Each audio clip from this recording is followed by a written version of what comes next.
Here's another late development, and this news keeps coming in as we're talking here.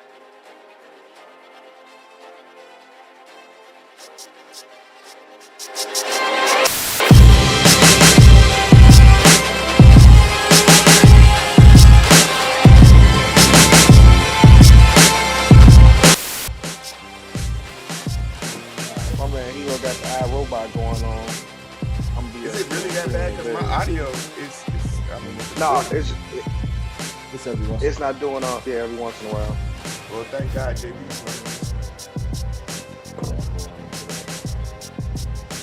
All right, y'all. Welcome back to another episode of the Books and Beyond Mail Book Club. We're gonna switch it up today, and I'm going to be your host today, JB. We got a couple of the usual suspects with us, Heero and Black.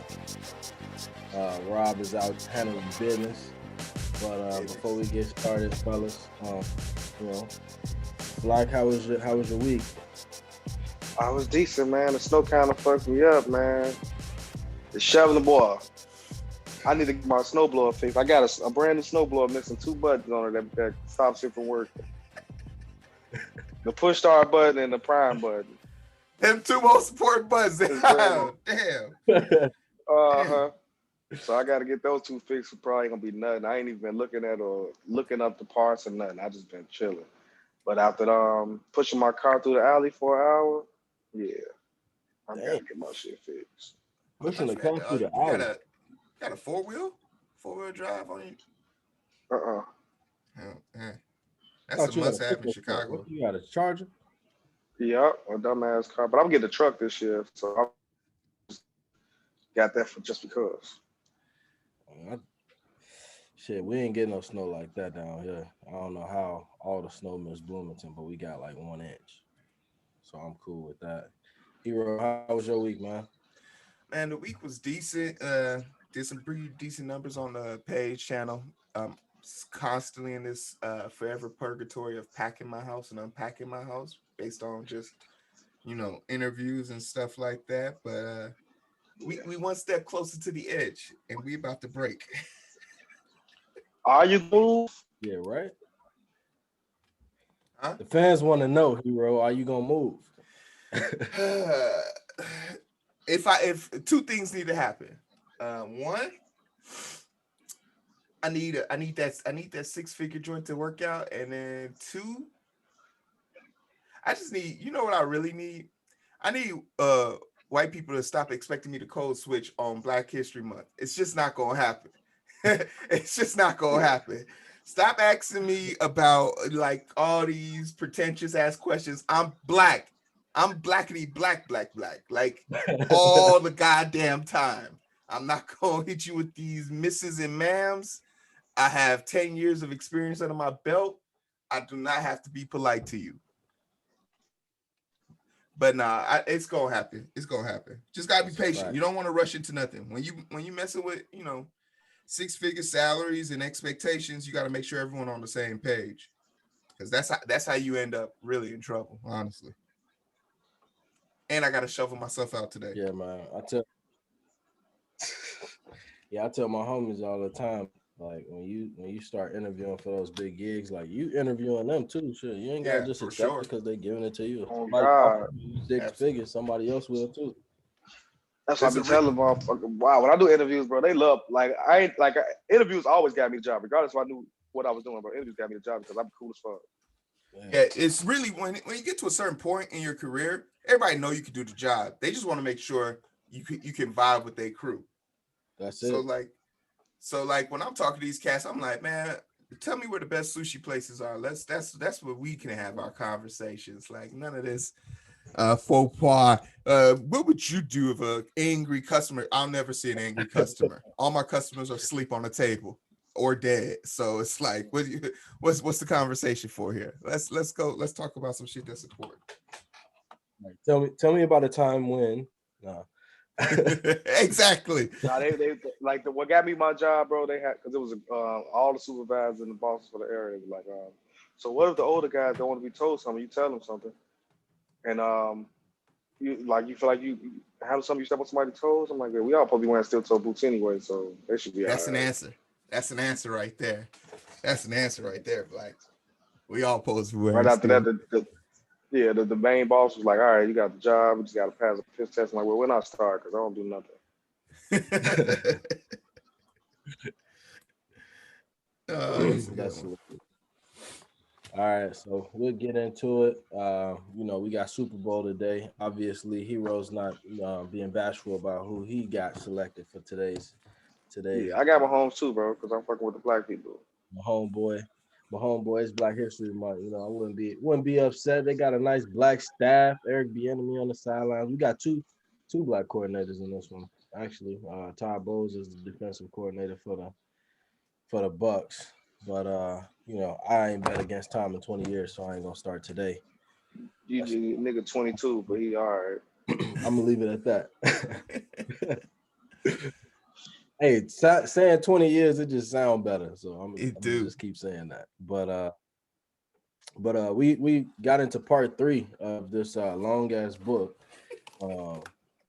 Rock's life story. But part 3, he named it Renegade. I was trying to think of why he might have did that, but I know he gets into picking his staff, picking his team, or talking about a little bit about what's going on with the war at this point, and then obviously the economic recession that's going on and what he's done to what he started to do to change that. But any overarching thoughts of the Renegade topic and this part in general? I mean, that is his code name. So I thought for sure it was going to go into like some part of talking about like the development, or like Renegade is a pretty tough ass name. Like, I was expecting him to really talk about like some really interesting things, but he really didn't. This chapter this was probably the best chapter of part 3, honestly. So I really enjoyed it. And just his development, but the name, I think it was just a title to put in there. I don't think it had any association with it. I don't know. What about you, Black? As far as we talking about the name of the part, this part. Yeah. Hey, he tried to be black. I pulled up the definition too, and he got to make sure he black. The Renegade song that. So he got the Eminem, and he got black people in there too. So he had to make sure it was black and white. Want to be a little bit different than what was going on, but not too far straight away. That's why I like how he handled that shit. Like, he ain't just like do exactly what he said he was gonna do. He went along with what Bush and them set in place. That's what I like about any president, though. If they go along the lines of what motherfuckers set in place, except for Trump, instead of trying to cancel everything. The only reason Biden has to do that because it was so dumb with Trump. So he got to cancel a lot of shit. What's the definition of renegade? A person who deserts and betrays an organization, country, or set of principles. Oh shit! And I think that he was hitting on it because one of the things I wanted to talk about a little bit is Barack refused to play quote unquote politics, and at times it shows kind of his how naive he is about everything, but he want to change everything, and that, I guess that's that part of it. Renegade. I'm coming. I'm about to shake some shit up. But you also get a chance to see Obama actually doing stuff. Like, we know how he was saying, like, you actually get to see him doing stuff. Then fucking after they lost the House and Senate, that shit was over. That shit gonna be over with. That's because he only had the 2 years, bro. He had the 2 years, but most of those 2 years was following through with what Bush had set in place. Yeah. Or pandering to Mitch McConnell. I can't wait till we talk about his old punk ass. I can't wait till he gone though. Man, bro. He should be dead at least this year, next year. This how Mitch McConnell put his face on the map for real. Real talk. Nah, bro. His face been on the map since like the fucking 70s, bro. Yeah, but I think he really put his flag in the ground when he became a household name. Yeah. Well, because him and what's his name? What's the other white nigga?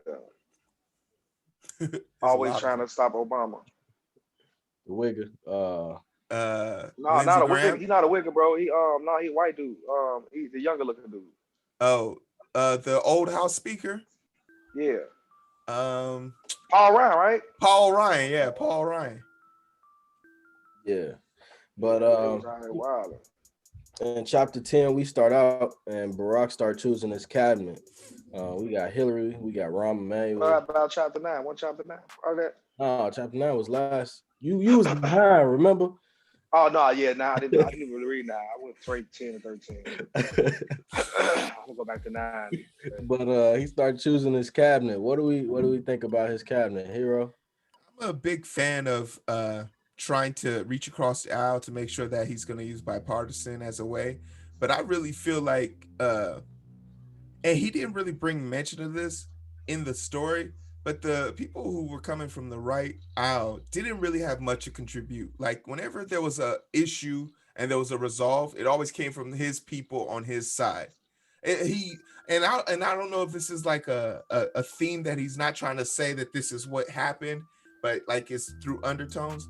But him picking Hillary, I think you got to do that. The Clintons are an establishment and they have money, which is what he's going to need. A lot of influence, a lot of secret handshakes.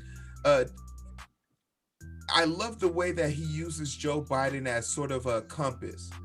Like Joe would be like, don't fall for it. Or Joe will give him the head nod or discreetly. Like, I love how he uses Joe as a compass.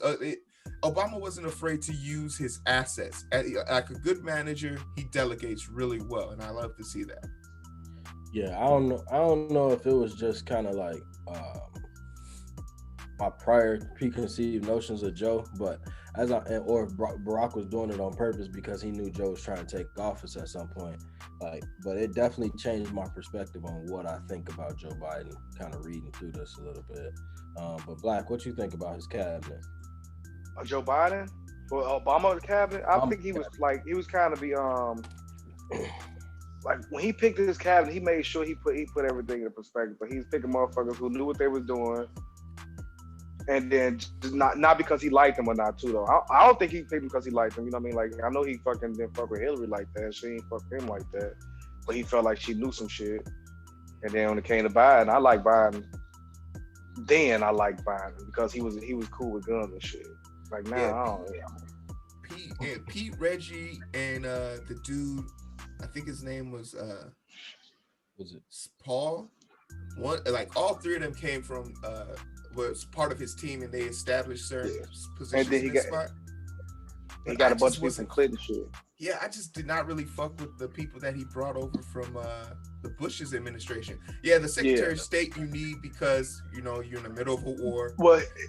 But they changed. He needs the war people that Yeah, but like the war people had been messing up already. So when they changed out that general, I thought that was super like scary. I was like, damn, I didn't know this happened. Like you shipped out a general in the middle of the war.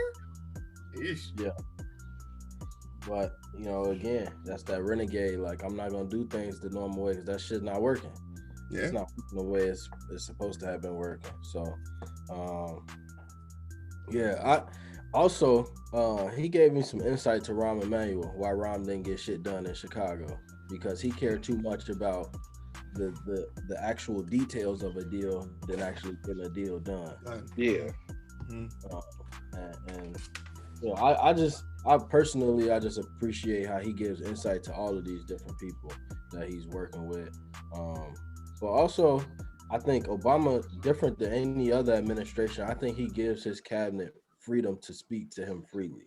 Hands down, a very open shit. Even not even just his cabinet though. Everybody, he let his cooks, his motherfucking the dude that presses his clothes. He's like, hey, you don't got to keep hanging your shit back up, bro. Like, I got you. Just you making this harder for me. I love that people was able to have open out. Like, even the cooks talking about like, hey, we gonna wear tuxedos because that's what everybody else got. You gonna get what everybody else got.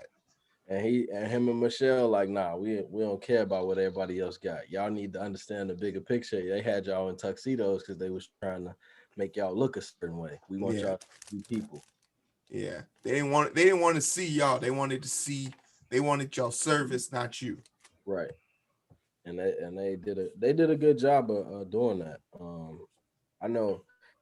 I wonder how those servants felt these last 4 years. I hope a lot of them quit. Like they just didn't want to put up with it. You just hope that's what happens. But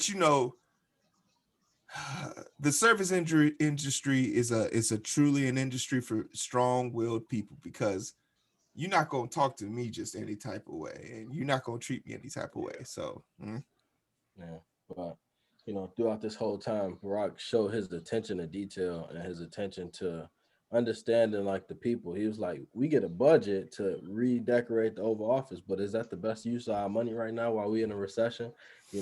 Most presidents, they're not thinking that way. Most presidents thinking, I'm coming in and I'm making this house my house. no, for sure. The person who comes to mind is the brain surgeon. What's his name? Ben Carson. Ben Carson, dumbass. Oh my God! Hey, bro. Just the other day he resigned, bro. Like he went out of there already.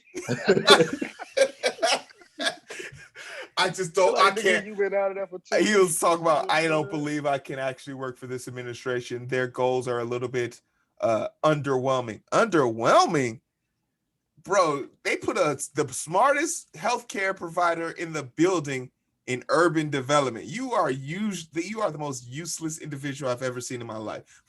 During your watch as a brain surgeon, 400,000 Americans died. Go fuck yourself. But Ben Carson, dumbass, at the beginning of the administration, went in there and tried to redo the upholstery and everything. And when the budget, and this was right when the government shut down for the first time, and when they was talking about allocating funds, they was like, nah, bro, you got to pay for that, because just because we got the money now, because that was when the airports and everything was shut down. And he was like, well, send it all back. I don't want it. Let's just watch. Ben Carson is the worst human being ever. Like, they was trying to talk about him in Black History Month. Bro. He just crazy is Ben Carson's story. Like, dude, how did you turn out like this? How you turn out like you know this? what? You know how this happened? This is what happens when you don't have no real friends. Well, when you don't have no real Black friends.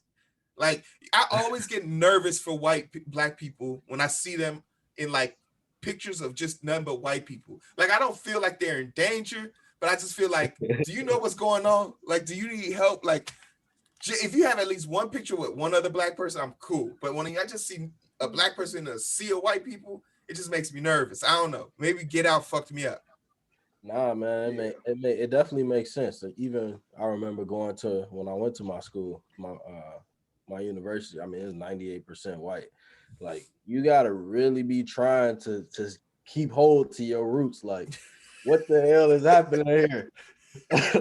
It's a real thing. But Ben didn't even try. He was just like, oh, I'm accepted finally. Yes, I have a good, because Black people gonna treat you some type of way if you like extra nerdy or like Black people gonna treat you so. But after taking a few lumps, they'll let you like, he cool. He ain't. As an adult, that shit goes out the window. But once you pass 25, you can be lame. Yeah. if all your shit taken care of, if you on your shit, the lame ones actually be making it the furthest. Right.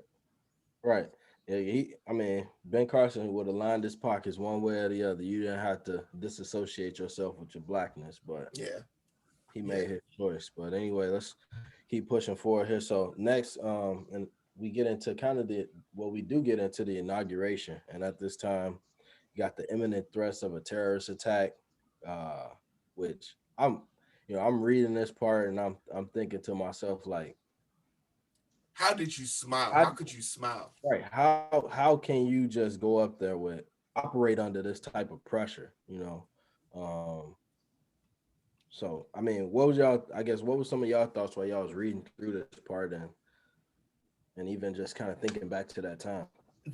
There was one thing that just struck me as eerily. Like, could you imagine a group of people who's trusted to protect life? There's a chance somebody's gonna try and blow your ass up or shoot you from off a sniper building. But stay cool, stay calm. And like, as you're walking down, you're looking at your Mima, you're looking at your old colleagues, everybody's just smiling in your face. And they're like, oh, and by the way, if some shit does go down, don't run. We need you to say into the mic, stay calm and go that way. Like this. And then, as you sit here thinking about this shit and you still trying to put on a smile, it just reminded me of the inherent constant code switching. Like, Obama was ready for this moment out of all the other moments because he's used to putting on that fake smile to a group of people who might not be as accepting to him, or put on his fake smile to kind of get things down the road. So I felt like out of all the things that could have overwhelmed him, that was the one thing they got on. But man, that was intense. Just reading that, like, oh yeah, someone's trying to kill you, bro. Yeah, that was intense. I mean, Black, you remember that time? Like, what was you remember kind of the reaction that people was having? Because I kind of remember the Black community a little bit, even talking about it. But what happened again? When Obama when he being inaugurated, like inaugurated.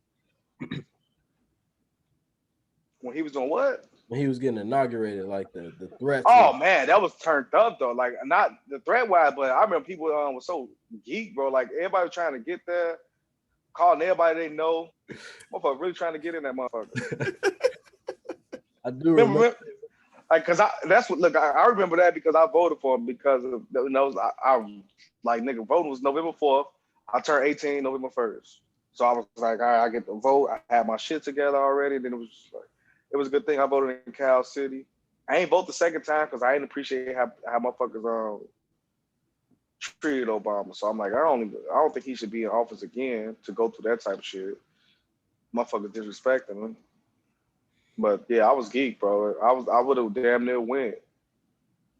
Yeah, I just remember like different people definitely talking about like him getting killed on screen, like and being worried about that. I think about a lot of the older people that was around for MLK and exactly. It's just reminiscent. That's a good ass point. Because I read this status the other day on Twitter. It was like, stop telling these young cats how to dress and how to act. They shot MLK with zero disregard, and he had a suit on, and that shit just resonated with me. Like, damn, they did kill this whole entire leader, buttoned up, dressed out, prepared to take on the day in a suit. Like, that shit really did resonate with me. My man was out here meeting with the presidents, you know. He was what you, like you said, buttoned up and still took the bullet. Yeah. Malcolm X, as educated as they come, still taking the bullet. Too educated. Too damn educated. So that's the problem. So that concern and that fear, that level of anxiety, that fear, you think about it from our seat, like what was Barack thinking? Like, you know, is it fair to say that is it fair to say that he had sort of like this deer in the headlight type? He thought better of everything than exactly. You know, like did he not take it as serious? Like, no one's gonna try and kill me. You know how people do you think that's how he thought about it? You know how people Corona right now? Like, they be like, if I get Corona, I'll be all right. Like, that's how he is. Yeah. I think Obama just looking at it like, man, you know, fucking, I don't know. Obama just be crazy, bro. he thought so good of people, bro. Yeah. I don't know. I think part of that come with his faith too, because I do walk like that a lot. Like, you know, I'm straight. Like, I just believe in what I believe in my faith, and if something happened to me, then it was supposed to happen.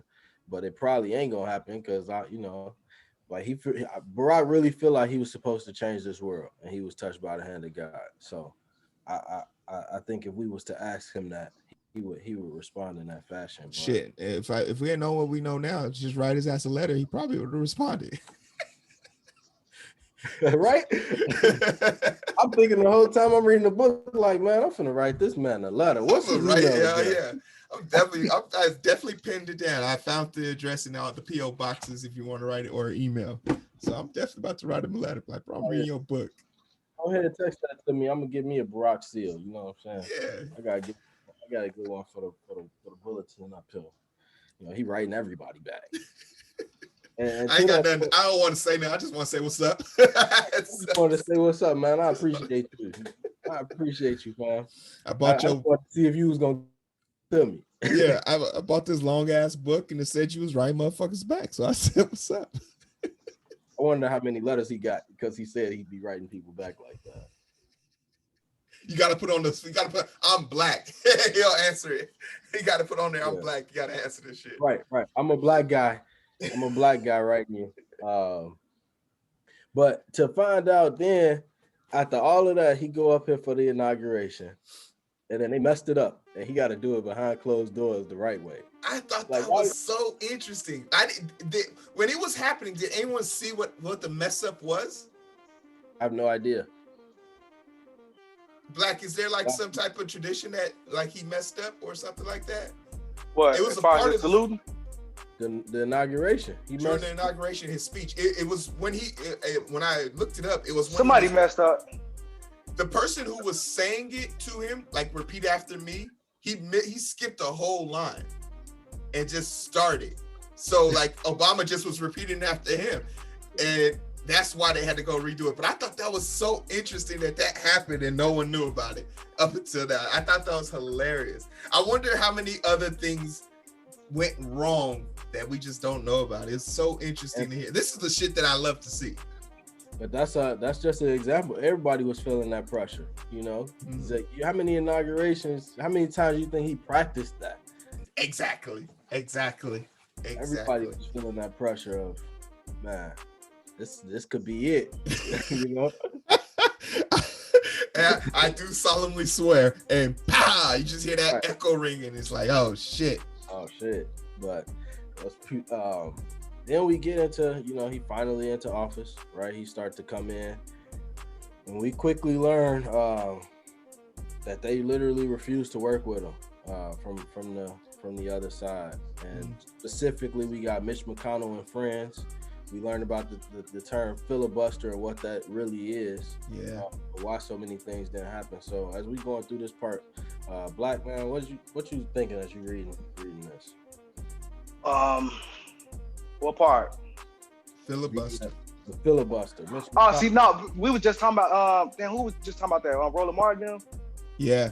The fucking man, because they talking about changing it, bro. They definitely need to, because it's Mitch McConnell's greatest asset, bro. Yeah. It's Mitch, like, you know how dumb it is. The filibuster for y'all. Filibuster basically you need a super majority, which is 61 votes. Yeah. You know how dumb it is for you to have voted for your representative to go down and represent you. They get there, you say, "Hey, we want to get healthcare done." Oh, we can't do that. Why? Well, y'all got 55 votes and you need 61. But wait, I thought it was just simple majority. Yeah, but we got this thing called the filibuster. Like, the filibuster had a purpose back in the day when there was like a disjunction, or there wasn't enough people to vote, or you wanted to stall to get the bill done and get to the floor before they went on recess. Like, that made sense. But now they just use it. Literally, there was one filibuster that took 72 hours during Obama's tenure. 72 hours, motherfuckers couldn't leave. And now it's just used to chip away at people, like, we gonna keep stalling till you give us what we want. It's the way for the weaker party to get what they want. And that's not how our democracy was designed. It's not in the Constitution. There's nothing that says we have to do it. So why are we doing it? It was just like the Republicans' way of starting shit. And I mean, I'm reading through this, and you even fast forward to, you know, the COVID relief bill being passed now, and without the threat of a filibuster. But how much of this do you think was party motivated, and how much of it do you think was racially motivated? Everything. That's a tough one. You talking about as far as everything they were doing with Obama? What was racially motivated? With Obama, was it party motivated or racially motivated? Like, was it just the Republicans not going to give up they side, or was it because we got a black dude in here and we not finna let him look like he? Bro, it was mostly racism, bro. Because it was just racism. Like they didn't want him to do nothing, bro. So they was like, all right, we can't let him do nothing. Him and Paul Ryan and Mitch McConnell was holding shit down. Like, none of the Republicans was agreeing with shit. Could you imagine, like, you telling your constituents, I know you're in the worst economic crisis of your life, but whatever this black guy's trying to tell you that's going to help you is not going to help. Could you imagine? Like, because that's what they had, zero support in the House, zero support in the House. So like for a bill to get people out of the gutter. So like you can't call that political bias, because that's not a politically motivated action. So what's left? Well, he is the first black president. Good enough for me. Let's say no. Like, I love how he just describes Mitch. Like, So how my headphones just died, fellas. Say again? Can y'all hear me? Yeah. Can y'all hear me? Yeah. Yeah. I can't hear shit. His headphones died or something. Hold on, let me. But what you saying there, Heero? Okay, there it go. Another thing that is just crazy to me, how like we and people continue to vote for Mitch McConnell, right? Mitch McConnell's been around since the 60s. Oh, yeah, bro. And the thing that's scary about Kentucky, right? Because that's the place that keeps voting him in. It is economically, educationally, healthcare, infrastructure-wise, it's the worst state in the country. Alaska's doing better than it is. And it survives off of the blue states around it. Like, it gets a lot of its money from Virginia, gets a lot of its trading from Georgia, and shit like that. And they can't, and those people, those residents, Kentucky had, like, I know people give shit to Alabama, but Kentucky is literally dying, and they rather die than vote or give anything to black or brown people. And that's the thing that bothers me about poor white Republicans. Are you so okay with being hurt that you would ignore your own health just to make sure black and brown people don't get nothing? Because they talk about it in this chapter. Everybody's, let's give everyone a check. Cool. But black people will get majority of the checks because they're hurting the most. Well, no, we're not cool with that. Do that. It's just crazy. It's so crazy. Yeah. It's you know, I was talking to my mom yesterday, and she was like, you know, Republicans are racist. And it's like, it's hard to say no. Like, I know Republicans that I guess they would like to be not seen as racist, but you stand next to racists blatantly. Yeah. Like, they don't even try to hide it at this point. Like, when I ask people, like, they say, well, Biden's racist too. Shut the fuck up. There's nothing racist about his bill. The way the bill was implemented was racist. That had nothing to do with it. Biden wasn't out there arresting folks. Like Bernie said before that bill crossed the grand line, this bill will not be exercised in the way we think it will. Yeah, and he said it's okay now, but we need to work on it later. And the same thing about that bill, bro. It was just like, that was the wrong bill. People knew it was the wrong bill. It was just fucking, it was something to shut the black people up, because black people was crying about it. Yeah, exactly. 67% of black people at the time approved that bill. They liked that bill. Black Democrats are constantly voting against themselves. That girl in Rochester who got body slammed and then pepper sprayed, they already put in out a legislative bill saying, okay, you can no longer use chemical agents against minors. Okay, but that's the wrong way of implementing that bill. Because if they can't use pepper spray, they're going to use their clubs, their flashlights, or their gun. You're not thinking about this as from the perspective of a disenfranchised group of people. You're thinking about it like, oh my God, a 9-year-old just got pepper spray while she was handcuffed. I never want to see this again. Good. You should be targeting, hey, if you use excessive force on anybody, you're going to be held responsible for that. That should be the new law. But I don't know if it's because we're dumb or we're reactionary creatures by habit. Like, you know how dumb it is? A kid gets hit in the road, and instead of you to put up a speedometer at the front of the street, you put a speed bump in the middle. So now everyone's suspension is fucked up, and we all got to know what it feels like to hit a kid. Like, it's just so reactionary, and behavior is nauseating. I don't know.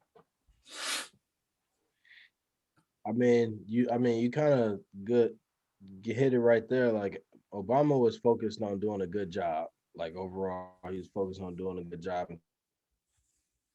A lot of criticism for quote unquote trying to do too much.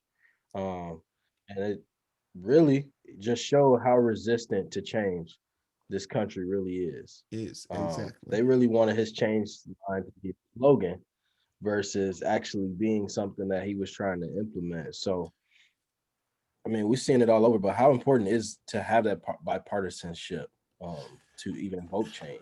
It's important because like what we're seeing now is sort of a dissolve of that, right? We got the Marjorie Taylor Greens in the House and the Lori Bubbitt, and it's just like, how do you They just got argue? rid of her goof ass though. She got lost everything. Come out. Yeah, she lost all the power, but like she's still out here talking And they got rid of her crazy. goofy ass. Like it's just like, come Yeah, on, bro, guys. just stupid. We can't like I'm all for having debates of the political spectrum. You know, I as a person who doesn't agree with Obama's military stances and his actions, I'm still willing to hear Obama out, right? I'm still willing to have these debates and these intellectual conversations. But when we can't even when we can't even argue that the earth is round, if we can't agree on that, how the hell am I supposed to talk to you about like, oh, we need to spend 15% more in infrastructure? Like, how am I supposed to have that conversation with you? Hey, that flat earth shit is just what I was always asking people that were talking about it was I was always asking their ass, bro, like what benefit do we have of lying about the shape of the earth? I'll take it a step further. What? Why does it matter? Yeah. Like, why is this something to debate? Yo, Why? you want to know something? It's a psycho. Like, and people would get so. Go ahead. Go ahead, Heero. No, finish your idea. I'm saying people would get so like wrapped up in that conversation. No, I just said people would get so wrapped up in that conversation. Like, I'm talking heated debates about if the world is flat or round. And I'm like, okay, let's say it's flat. Now what? What does that change about your life? Well, they've been lying to us about so much. Well, we already knew that. There's a lot of lies out there. That's fine. But what does the world being flat or round got to do with anything? And then like remember they had the air scene, like when you go so far in the ocean, are you gonna just drop off? Like, go swim, motherfucker, and tell me. God. Go for a swim. Let me know. Somebody they were saying how it was a big block of ice, like holding us in like a barrier. Because the like water, like why the water ain't fell out? Yeah, and there's a turtle underneath it. But the thing that one of the thing that I love about that what you ultimately find out is that all these people just want to have something they can say they belong to. They just looking to belong to something. Like Scientology. Yeah, hey, like I was watching some Paul Mooney clip the other day. That nigga just silly than a motherfucker. Paul Mooney, funny as shit. It's just too many people out here that just want to go against the status quo. He say I'm just like white people. I sell your baby then sleep like one. Yo, but you know, to your point, JB, like that is like they just want to go against, and then there's actual real issues out in the world that are actual conspiracy theories, like the whole Tuskegee experiment, all of that, and you'll bring that to them and be like, didn't happen. Nope, it's not real. Nope, not our, like it's just like you bring them the facts, and I think like you're right, they just can't stand the status quo, and that's the part that's been killing them. And I just don't get it. It's so maddening. It's so maddening. It's so much change going on, like so many things, so many rocks being unturned. That's what I really appreciated about Barack's overall presidency. Is like he really brought all of this out of the country. Like Trump, that was a direct response. Direct response to him being in the office. And which is crazy. What's crazy is that if Barack could have ran the third time, he'd have beat his ass. Yeah. He'd have whooped him. He would have whooped him. Because Hillary to be that close. For Hillary to be that close. Okay. I see what you're saying from that perspective. Yeah, she did win the popular vote. Yeah, you're absolutely right. Obama would have beat him in a landslide. I just think like, and you know, I talked to like white people who voted for Trump, and then this year they didn't vote for Trump, And if you really listen to them, they had an awakening. White people for the first time felt like they were being like oppressed. Like can you look at the country? Everything is so bad. And it's there's people coming across the border. You live in Michigan. But the border, okay, but you live in Michigan. How's this hurting you? Oh, okay.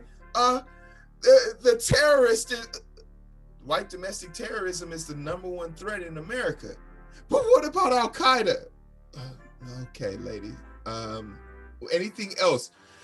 And they're protesting. That's our First Amendment right. We're allowed to do that. But they're destroying targets. Bro, they're killing black people. But the targets, it's just white people had for the first time in their life a reason to like panic. And it wasn't like it was brought on. Someone told them. Trump did that to them. Trump was like, you're not winning. You're losing. You're being taken advantage of. China's doing this to you. Black people are doing this to you. Mexicans are coming across the border. You're not white people for the first time felt oppressed. And I remember talking to a white person who voted for Trump and then didn't vote for them this year. And when I asked them what was the difference, they're like, we really was just having a mental breakdown. Like we was living our 20s, like midlife crisis, because white people lost their shit, but they thought Trump was about to come here and do something for them. They just knew, like I remember talking to some people that voted for Trump, and they just knew that Trump was about to, he could run a business, he could run a country. Yeah, but he can't run a bit. I don't know why people got that from. All people money. But where are you getting that from? Because he a billionaire, he know how to run a business. Like he not even a billionaire. He's not even a billionaire. That's showing out and say he don't got as much as he say he has. Hey, you know what told me a lot is the fact that the NFL owners told him, no, you can't be an owner. That told me a lot. The NFL owners said no, but we gonna vote for him for president. Like y'all. But it was like you said, Heero. You got a lot of people that voted for him. They had to look at themselves in the mirror, like those people who rushed the Capitol.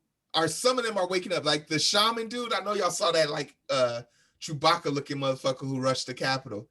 He literally went to court and was like, if you give me organic food, I will say Trump told me to do this. Like people are literally waking up from these past 4 years and saying, damn, he got my ass. But you want to know something else, that this is like human nature? When you're wrong and everyone's piling on you, you still double down like, nope, I'm not, like, nope, I'm not wrong. It's all on you. Like they double down. So like instead of you like applying force, like from a podcast standpoint, I constantly just tell people, hey bro, look, it's okay to fuck up. It's okay to be wrong. Like right. Like this whole political discourse is okay to be wrong. And I think like when you approach people like that, they're a little bit more willing to come over. But it's crazy to me how many people are like, nope, he's the best president ever. Like Marjorie Taylor Greene told a dude who survived a school shooting, that school shooting was a false flag. Didn't happen. Didn't happen. Like you gotta the discord has even gone up. Like homeboy got fired, stepped down from his position as a Democrat for taking a picture with the military lady, pretending like he was playing with her boobs while they were in a gisting photo. So imagine you with your homeboy, you with your peoples, you having a good time, and you make a sexual gesture at someone you fuck with. Someone else sees it and they fire you, for that. Right. Like now we can't even get that. We had to vote her off because the Republican Party was like, nope, she's fine. She's good. 9/11 wasn't real. Like, remember if Ilhan Omar said 9/11 wasn't real, they'd be trying to get her head. They will be trying to get her head.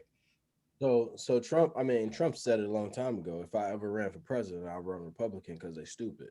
Oh.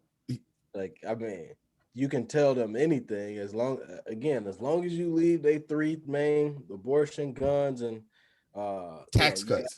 Country tax cuts. You leave that alone, you can say whatever you want to, and they got your back. Yep. And that's where the problem lies. That's where the problem lies. Is you got so many people that were supporting Trump before he got voted into office, and no real reason as to why they want to vote for him. No political. To this day, I'm still waiting for him to release his healthcare plan. Still waiting on that motherfucking healthcare plan. Oh, fat ass nigga. but he went in there and just ripped Obamacare apart like he had a backup. They said, okay, before we let you take this away, but this is when and once again, this is why Republicans just baffle me, because they didn't let him destroy it completely. They was like, hey, just show us what your plan is and we'll let you have it. All right, I got you in 2 weeks. 2 weeks pass up. All right, look, I don't got no plan, but this shit is bad for you. Well, even then they was like, nah, but I need insulin. So I ain't gonna do this right here. No, we ain't gonna let you have it. So it's just crazy to me why no one ever caught, like maybe they did catch on, but to your point, JB, and what you said, Black, they just did. Being racist is more important than being self-preserved. And that's crazy. Being racist is more important than doing everything for them, bro. If you notice, it's fucking, they gotta do everything. I ever tell you that story about the time I was in Arkansas. This is crazy. So like this girl, she went to Fayetteville, whatever, predominantly white. I was on the yard. My homeboy used to drive back and forth. He used to be like, Heero, can you roll with me to Fayetteville? I'd be like, yeah, sure, no problem. Shit. Hit shotgun, free snacks, free food. No, not knowing that he was going to go see his baby mama, right? And this was on the low. None of their families knew. Her dad was so racist, kicked her out the house and everything. So he was like paying for her to stay there in Fayetteville, finish up her school, got her apartment, completely took her off the bill. Like the moment he found, you dating a black guy, took his own daughter off the bill. Tell me why when that baby was go ahead. Tell me why when that baby was born, that father lost all his racial tendencies all of a sudden. Like he was just like, I don't know what came over him, but it's something about, and that's the only way you can beat a racist is with love. Apparently, you can't punish them. You just got to find something for them to love unconditionally. And when that baby popped up and he showed up, he was like, he went in the house and burned his Confederate flag. Like he was like, I could never let him know that this is the type of man that I was. And there was a part of me that was like, are you just hiding who you are because of this kid, or are you really about to change? But like this was better than nothing, because even Obama talked about it with his grandma. Like sometimes she was a little sus, like, okay, grandma, easy, tiger. Remember I said that last week. I said I still didn't trust her. No, like, she ain't no different. She just like her black people. Yeah, she just a white lady, you know. Yeah, hey, like but her black people. Did y'all watch Night in Miami or fucking Not yet. I didn't watch Night in Miami. Not yet. I ain't. You know, I got the little kid around here running around. She be tripping. Is it good? Yeah, I like it. Well, it's a crazy part in there where Jim Brown go to this white dude house in Georgia, and he like talking to the white man. The white man was like, "Oh yeah, we love you, son. You know, you did so much for this state." All type of crazy shit, right? And then later on, his daughter like, "Can we I need you to move this thing for me, Dad." And then fucking Jim Brown like, "Yeah, moving furniture, I can do that." They would sit on the porch the whole time. So he's like, "Nah, we don't allow niggas in the house." Just like that. Damn. Crazy. But I mean, that's really reality for a lot of people still to today. You know, they racism is more important than anything. Like Black said, I don't care how much I need your help. If you Black, I'll spit in your face first, which is crazy. Mm-hmm. But let's keep pushing along. We get into kind of this Obama's administration of handling the economic crisis, and he details it here a little bit, but he basically started turning things around in less than a year. So as you reading through this, I'll ask you, Heero, as you reading through that part, did it change kind of some of your feelings on Barack and how he handled taking office? No, it definitely did. Like you have to sympathize with him, right? You're because he talks about how the news gets it wrong so often, and how like he had these strategic plans set up, these bipartisan meetings set up, And then the news comes out, Obama's plan is sinking in the bipartisan. And it's like, we didn't even have a meeting yet. What's going on? And I fell victim to that. Early on in my political career, the news was my only source of information. But then I figured out how Twitter works. The reason I didn't believe the news because I was around so many white people. And that's where things started to change for me. It's crazy that Twitter is more reliable than certain news channels these days. It's crazy to me that I learned about Kobe's death through Twitter before I learned about it on the news. So it's like you have to be really cognizantly aware of Obama's struggle. He made so many like passes, like, let me bring on some of your own people. Hey, let me get some of your Republican friends on here. Hey, if you don't, even though he knew that they wasn't going to vote for the bill, he still changed it. He took advice from them. He heard them out. He sat through the filibuster. A president sat through a filibuster. It's just crazy that Obama was perfect to them. He was nicer to them than some of their own colleagues. And they just force you to say, yeah, he's black though. Yeah. Yep. Black, you had something you wanted to add though? I'll stand strong on the racism. Yeah, as I'm reading, to your point, Heero, like that's really why I've always looked at Obama with such admiration the way that I do, because I've never taken away that part of knowing that when he walked in that office, they was gonna do everything they could to make him look like he didn't know what he was doing. And for him to get anything done was an accomplishment to me. So when people come at him and say like, well, he didn't do this and he didn't do that and he didn't do this, what y'all think they was gonna let him do? Exactly. And you know what? They would have rather him take the country than look like he knew what he was doing. And that's something that I learned later on. Like that's something I learned later on talking to more intellectual black people. My expectations of Obama were too fucking high. And I'm not saying that to be disrespectful to him because his expectations were higher than mine. But reality has to sit in, right? Like, what do you really think that he's about to accomplish? The fact that I was blaming Obama for shit without knowing who Mitch McConnell was is proof of my ignorance. Yeah. See, I paid attention to everything. Cause remember that white lady had her hand in his face? Oh man. And the fact that you can speak out to that, Heero, is something that most people that voted for Trump would never say today. But you can say like, I just didn't know, like I didn't know any better. But I think it's about who you surround yourself with, right? Yeah. I have you guys, I have my podcast, I have Eric, I have the people who are on my show. Like, no one's gonna let me be ignorant.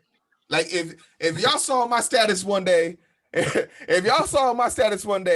got four big booty bitches in the corner and I'm about to go in raw dog. Somebody's gonna DM me and be like, is everything good, Heero? Like they're not gonna say that that's wrong, but they're gonna be like, is everything good? Like, hey, you need somebody to talk to or something. I heard Fetcher's got whacked.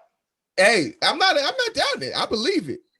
Best head I ever got was from a fat chick. It ain't got no choice but to be whap all that motherfucking skin surrounding it. That's really just sweat. So like for me, I heard. Yeah. So for me, it's crazy. For me, it's just crazy, but it's also a sign of growth and maturity. Yeah. If you're gonna have political discord with somebody, you gotta have two things. You gotta have the ability to be like, okay, and walk away. Because some people you're just not gonna win over. And then you also got to be comfortable with yielding your position. I used to think reparations was the only way black people was going to get out of here, but that would bankrupt a country. But you know what they could do? Give us a tax deductions for the next 10 years. Yeah. That's always been my position. They can just not tax me, but if they don't tax me for 1 year, bro, I will ball the fuck out. It's always been my position. I don't need reparations. Just don't tax me for 10 years. If I have a corporation that I work for that falls above a certain bracket, I should get a certain increase to my pay. I don't need reparations. Reparations, like you said, will break a country. But when you got these companies that have literally built off of our backs, they only successful because of us, they should have to be the ones to give back. Leave the government can stay out of it. Hey, but we learned last book about taxes, nigga. Hey, what the fuck? Hey, but we do got to talk about what book next. We still got one more part. We still got 3 parts left. 3 parts. This book is long, bro. We gonna be done with this book in March. Yeah, we got 4 parts left. But yeah, I mean, Barack becoming president was an accomplishment in itself. He didn't have to do anything else. Honestly. He didn't have to do nothing else for me, and I was like, he the GOAT.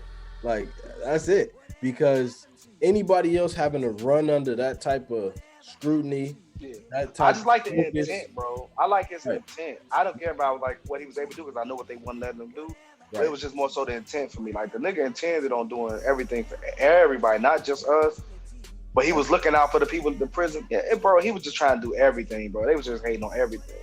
Yeah, and I've seen too many people, too many times on a regular basis say, no matter what you do, we're going to try to block. And they were saying that shit on a regular basis, at least once a week. And they wasn't hiding the fact that they was doing that. And this supposed to be the crazy most powerful man in the free world. Yeah. You know, and I had my chest puffed out when he went and he made that executive order for citizenship for Hispanics. You know, I had my chest pumped out. I'm like, that's my guy right there. Yeah. That's my guy. And everybody was coming at me on my page. I got it somewhere. I had a bunch of Republicans coming for me. I was like, man, y'all. I was giving them the business because at that time I was deep into politics because I wanted to understand what was going on with what Barack was doing. So you can't hear me now, Ryan? Left and right because I know what was going on. You know what I'm saying? So you wasn't that's one presidency. If I don't know anything else, I know what was going on at that. And you see, and it's kind of crazy too, because like, hey, did you see that fade I did after I stole the ball? Yeah, like you ain't like mute yourself. I'm talking about 2K.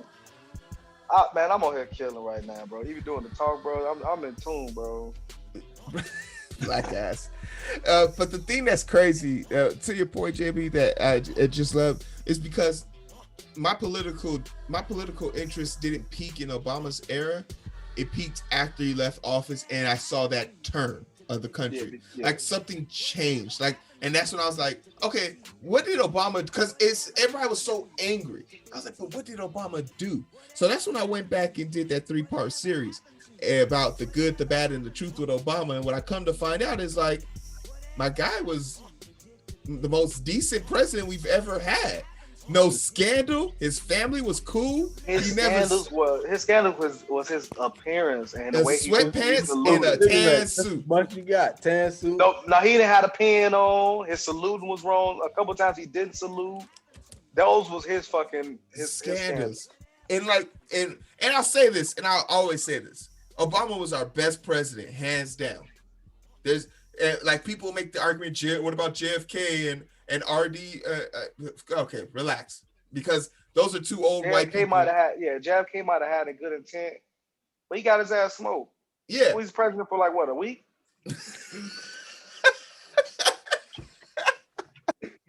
It's true though. He really wasn't in there that long. He was in there a couple hours. Yeah. A couple hours and got smoked. Not that long for people to acting like he like did. I feel like that's a sympathy. A lot of people give him a sympathy plug. Like he would have been a great president. Well, woulda, shoulda, coulda didn't get me a fifth. So you got FDR, you got Lincoln. Lincoln wasn't that great. But right, he didn't really free the slaves when 127,000 black men who went into that battle freed the slaves. Right. Lincoln never freed a motherfucking slave. Even after he signed that declaration, guess what he did? He went home and gave his shoes and his jacket and his top hat to a slave. They gave FDR 4 years. Give Obama 4 years and see what happened. Give him 4 years and see what happened.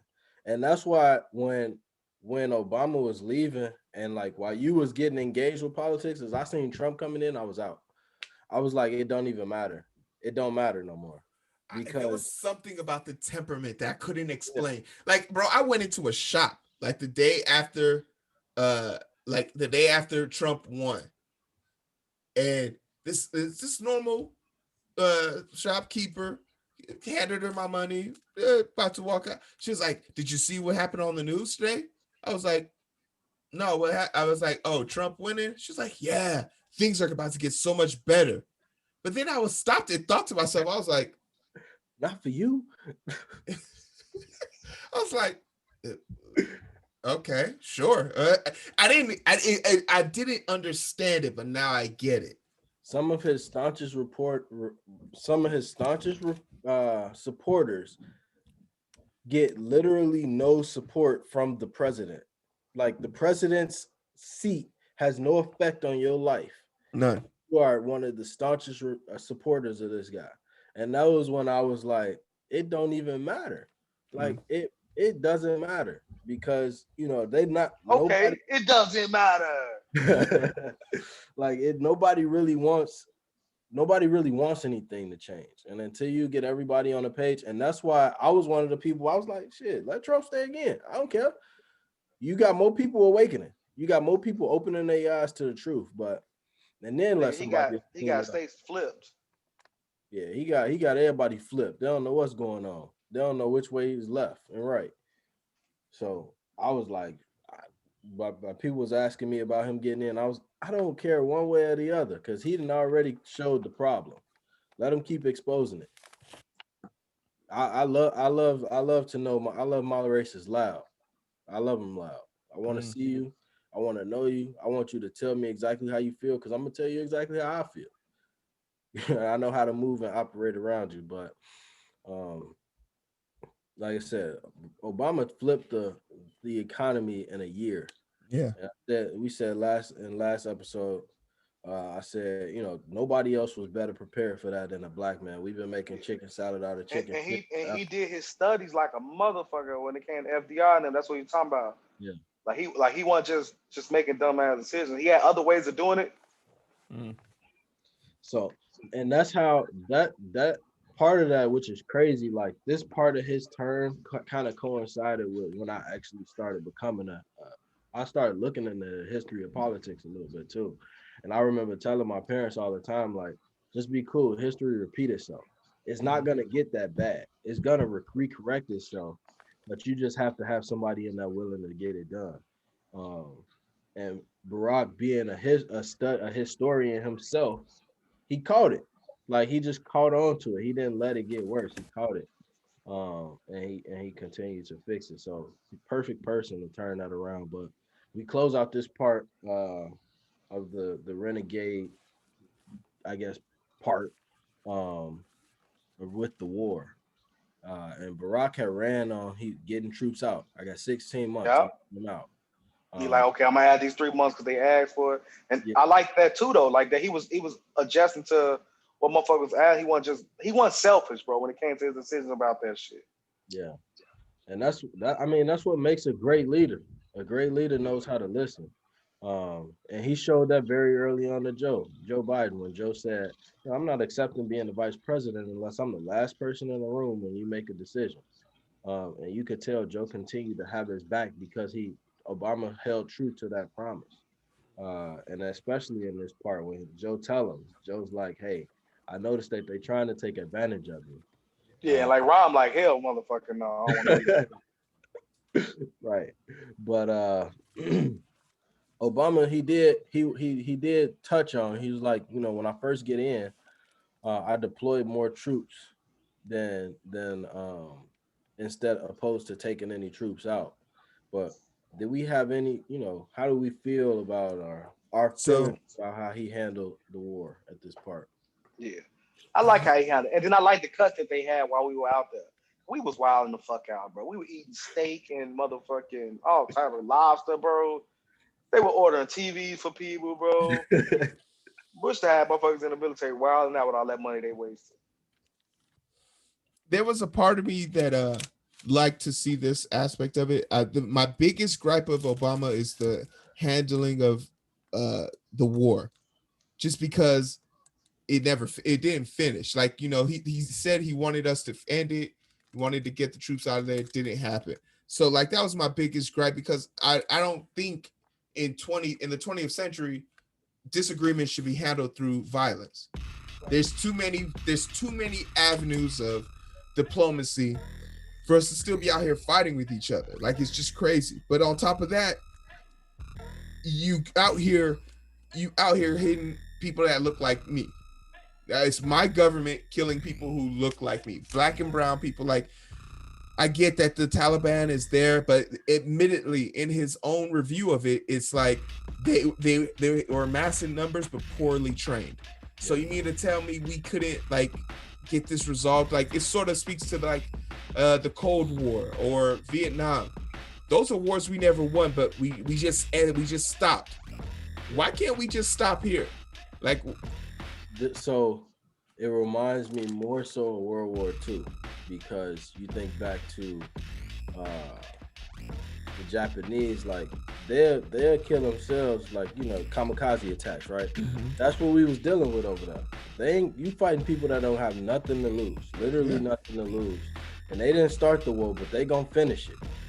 And you hear that saying all the time, we didn't start this, but we gonna finish it. And I think Barack always held that piece to him, like, we got citizens over there, and I don't want to lose any more lives, but I got to figure out how to get them out of there. And he didn't know, like, he didn't start the war. He just showed up to this shit show. Yeah. You know, so I think that was part of him not knowing. Like, it wasn't like he ever been a part of the military. He ain't never been in that at all. So I think that was a part of it. And the other part of it is, even when I remember when he went in and got Saddam, like, I think that took a lot. Like, if I'm thinking back to knowing how we know Obama now, if I'm thinking back, like, it took a lot for him to just say, all right, we're going to go get him.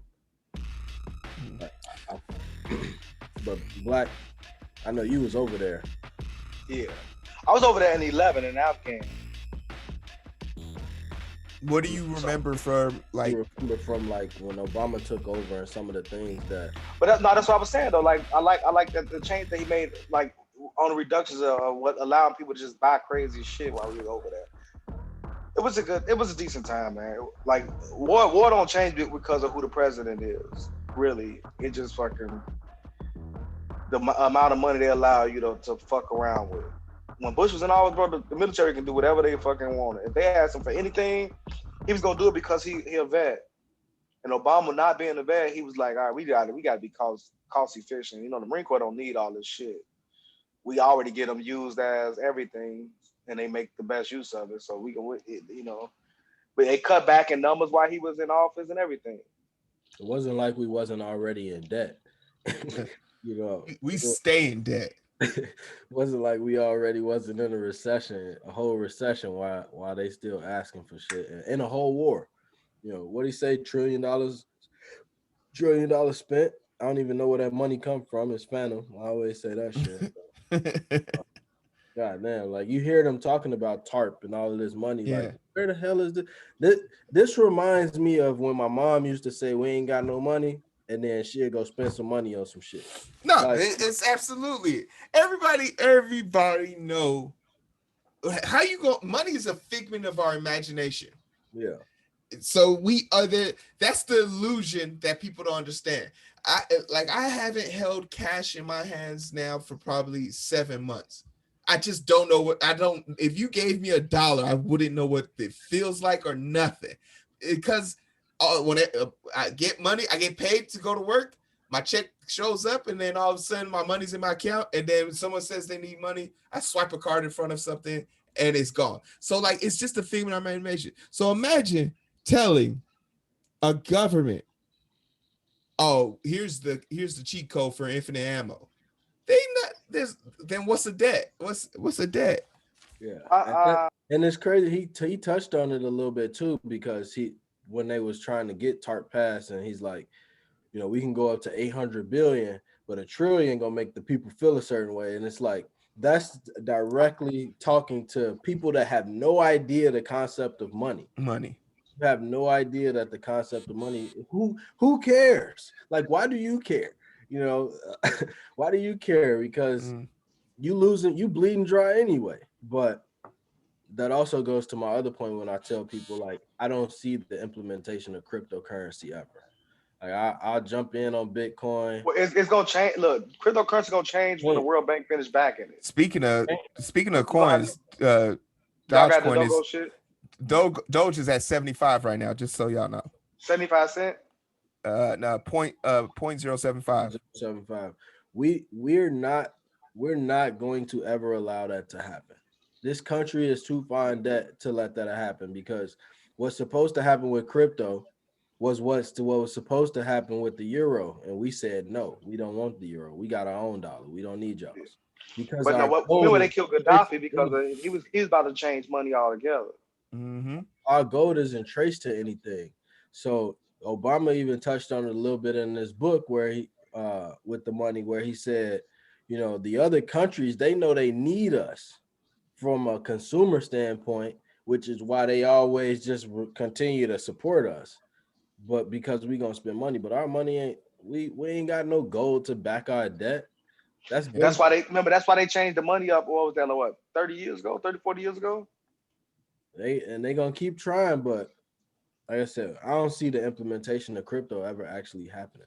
I do. I see it because I use it, and I currently, full disclosure, I have well over what $3,000 in crypto right now, and my crypto portfolio is up 75%. It's a figment of your imagination. So you don't need the government to believe in it. All you need to do is get two people to agree on it, and you can trade. You know That's why I said it won't be our main currency, but like I can see but if you don't want to get taxed or nothing like that, if you want to avoid paying taxes, if you want to avoid shipment and import type shit, this is how you do it. Because I pay for shit with crypto, and I love that stores accept it. And as long as and you want to know how I know America's on some bullshit, because they definitely got a U.S. coin. Mm-hmm. They lying asses. They definitely got a U.S. coin. Yeah. So, and if they don't get control over it, they run into people like Elon making his own coin and then tweeting, "I'm about to drop $1 million in this," and then watch that shit explode. So when people are trading stuff because of corporations, what is a government? If I don't have to pay taxes and I can go straight to the corporation, then what's the point? You got Zelle, Heero? Because I want you to buy me $20 worth of that Doge coin. Send it. I'm ready. Because I'm up 75% and it's up 0.075. This is crazy. It's up 32% today. Yeah, on its own. So I just dropped another 1,000 into it. I don't give a fuck. Yeah, I just put another 100 in there. That's the only one I got. I don't keep Bitcoin. I keep Bitcoin. Bitcoin's down a dollar right now. Yeah, I don't keep Bitcoin. I keep the Doge and I just rock it out. Because that's what's popular. I just follow whatever's popular. Like, that's all that matters. That's all that matters when you're trading. Yeah, really.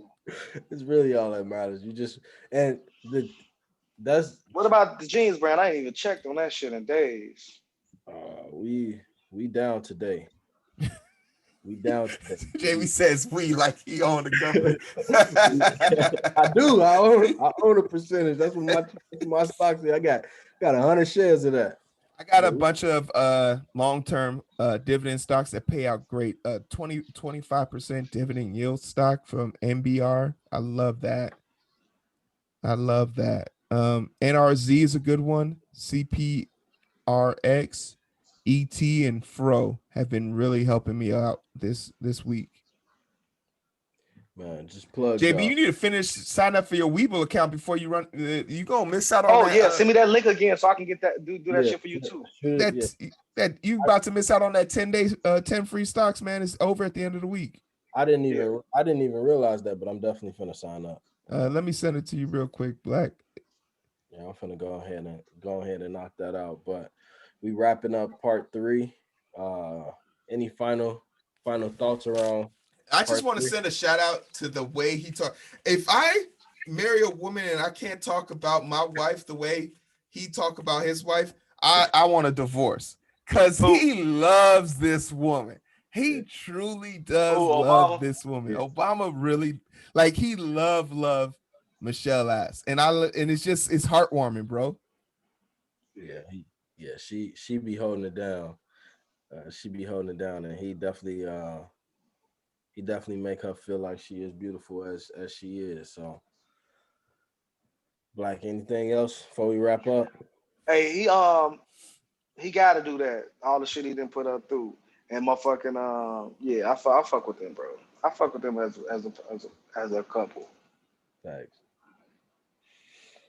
Well, That shit. Yeah, we can wrap it up. My headphones about to die anyway. Hero, you want to wrap us up? Hey, thank you guys so much for joining us. We appreciate you guys being on the show. As always, JB being our host today. Black playing the video games, 2K handing out L's, and the identity booth. Oh, we winning. I damn this shit stream. We ain't lost yet. You should have been streaming. I thought you was gonna stream. I was looking for it. Snacks sent me 15 subs, and I really loved that yesterday. I really how he do that? You can raid people's channels. Like if you live and you got like 13. Hey, Snacks, bitch, send me some subs. And to that point though, I had a Heero just said you sent him 15. You a bitch. He I guess he got a Twitch account or something, and he was talking about doing like a book of the month feature and like basically snipping whatever you drop in the identity booth. Hey, what we should do though? Yeah, but I don't know copyrights and stuff work, Heero. Yeah. Next book we should read Black Man. Like one of our episodes, basically, like the book of the week or book of the month. Like taking one of our episodes that you publish on Identity Booth and just using it over there. We'll talk about that off air. We can talk about it, but I don't know how the copyrights and stuff go. But I was throwing it in the air because we was talking about it, and he was like, "They be looking for a book of the month," and I'm like, "Well, I got a book club. I don't know how that works, but we'll see." Yeah. But if you want to catch up on our episodes, or you want to catch up on anything we're doing, the book club, Books and Beyond Mail book club can be found on the Identity Booth. We drop at least one episode every week, and we'll be looking into getting into part 4 of A Promised Land. I'm warming up to this book. Next book we need to read the Black Man's Guide to Understanding Black Woman. That'd be interesting. You would have to read that one though. They ain't got no audio. It's not that long of a book, but it's a nice book. But you can get it on YouTube. All right. Like they read that shit on YouTube. It's only like an hour and some change, but I know it's a good ass book. Okay. Just the beginning of the book, you will see like the what can I buy? Because I deal. I bought mine on Amazon. All right. Oh, you can buy it on Amazon. All right. That's why I got mine. All right, fellas. All right, I appreciate y'all, man. Thanks for holding it down, JB. Easy show for me. Man. I've been out here trading the whole time. I made $100 since we've been talking. Elon out here crazy. Dude, crazy, man. You know he owns he controls like 50% of the satellites. Yeah. Crazy. All right. Relax, put down your controller and get this goddamn money. Oh no, I'm on it. Once I'm in the game, I'm adding that shit, boy. I ain't fucking around. You gotta be rich.